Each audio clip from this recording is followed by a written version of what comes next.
You may recognize our next guest from his time with the Crimson Tide, a rough and tough running back that helped the 1992 team win a national championship. He's not overpowering the defense anymore, but he is empowering people in West Alabama. Martin Houston's here from the Empowerment Center to tell me more. Martin, it's good to see you again. Good to be here, Danny. Thanks for having me. Absolutely. Always a pleasure to chat with you.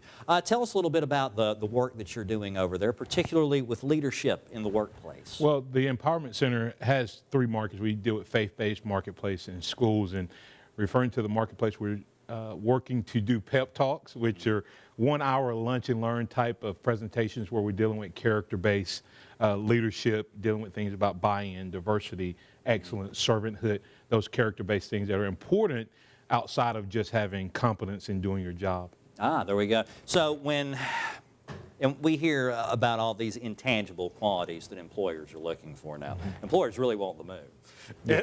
They want to hire you right out of college for nothing. They want you to know how to do all these things and have experience, and you've never worked anywhere before. So I expect training like this will come in really useful for people that are looking for a job right now or that have one and are trying to advance in it, particularly leadership. Now, what are the kind of things that we learn about leadership whenever we come to see you guys? Well, one of the things, I have one training called Be the Bacon, and it deals with commitment. You know, the whole story of the chicken and the pig, and the chicken only has to be involved when it comes to making breakfast, but the pig actually has to be fully committed. And that's one of the things that is really lacking when it comes to being a good employee. You want someone who is committed to the success of your team. So that's just one example. We also deal with teamwork, learning to work within a team environment, understanding that there are many diversities, but you can still have a unified approach, much like, Nick Saban brings guys from all over the country,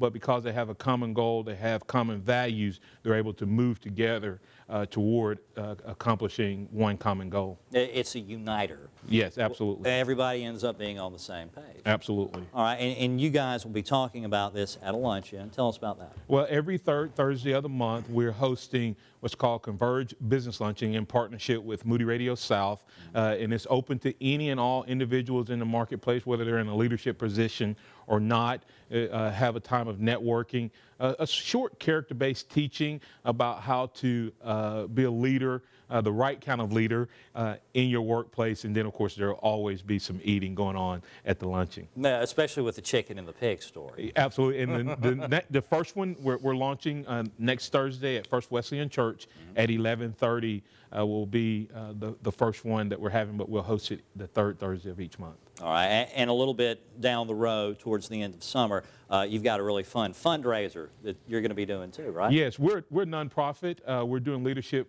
training and teaching in those different areas, especially in the schools. We want to be able to go into those schools, so we're having to raise the funds. So we're doing the Iron Bowl-a-thon. Of course, had to use that name, but the Iron Bowl-a-thon is going to be August 24th from 10 to 2, and we're looking for 60 players who will raise $5 a pin. And if we're able to get those players and they commit to those $5 per pin, then they will help us raise $45,000, which will allow me to do the other part of what I want to do, and that's be in the schools mentoring. As Ms. Whitfield just mentioned with the Adopt a School program, we're working on something with the middle schools there. So this is one way that will allow us to do that with at-risk students without those schools having to come up with the necessary funds to get the leadership and the mentoring training that's so desperately needed. And once again, that's helping to create employees that are ready for the workforce in terms of soft skills as well. The community often says, oh, well, the schools are just, they're awful, and they're messing up the community. Well, now the community can actually step in and help the schools. That's right, absolutely. Super. Martin, good seeing you. Thank you. The Converge Business Luncheon is Thursday, June 20th at First Wesleyan Church Student Center. It starts at 11:30 a.m. You can find out more by calling 205-826-1381 or online at martinhouston.org. Well, things were a little...